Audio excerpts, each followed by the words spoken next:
Hello guys, welcome back to the channel সোমার রান্নাঘর। আজকে আমরা বানাবো তরমুজের শরবত। তো চলো স্টার্ট করা যাক। এখানে দেখো তরমুজগুলোকে ছোট ছোট করে কেটে রাখা হয়েছে আগের থেকে, আর কিছুটা পুদিনা পাতা আর লেবু কেটে রাখা হয়েছে। তারপরে একটা মিক্সার গ্রাইন্ডারের মধ্যে ওই তরমুজগুলোকে দিয়ে নেওয়া হলো।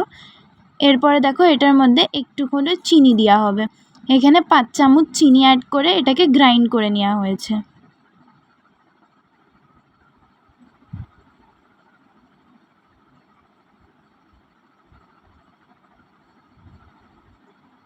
আর এই যে দেখো এখানে গ্রাইন্ড করা তরমুজটাকে একটা ছাঁকনির সাহায্যে এখানে ছেঁকে নেওয়া হবে, যাতে এটার বিচিগুলো ভালো করে আলাদা হয়ে যাক।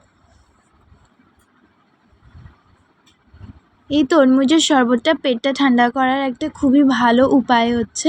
এটা তোমরা বাড়িতে অবশ্যই বানিয়ে দেখো। খুবই হেলদি একটা ড্রিঙ্ক হচ্ছে।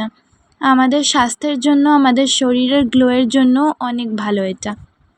তো দেখো এখানে আমরা আলাদা করে নিয়েছি বিচিগুলোকে, আর এটা শরবতটা এখানে একটা আলাদা পাত্রে নিয়ে নিয়েছি। এরপরে দেখো দুটো গ্লাসের মধ্যে নিচে দুটো লেবু দেওয়া হয়েছে, আর তারপরে ওটার মধ্যে কিছুটা পুদিনা পাতা দিয়ে এখানে দেখো থেতো করে নেওয়া হচ্ছে।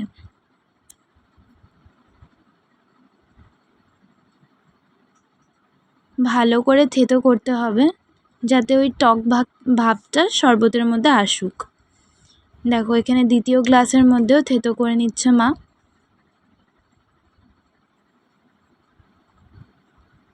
খুবই সুন্দর হয় এটা খেতে, আর খুবই হেলদি।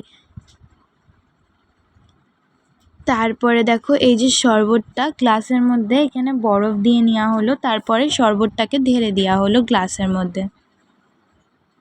দেখো দ্বিতীয় গ্লাসেও ঢেলে নেওয়া হচ্ছে। এরপরে এখানে দেখো সুন্দর দেখানোর জন্য গ্লাসটার মধ্যে দুটো লেবু এমনি করে ডেকোরেশনের জন্য দেওয়া হয়েছে।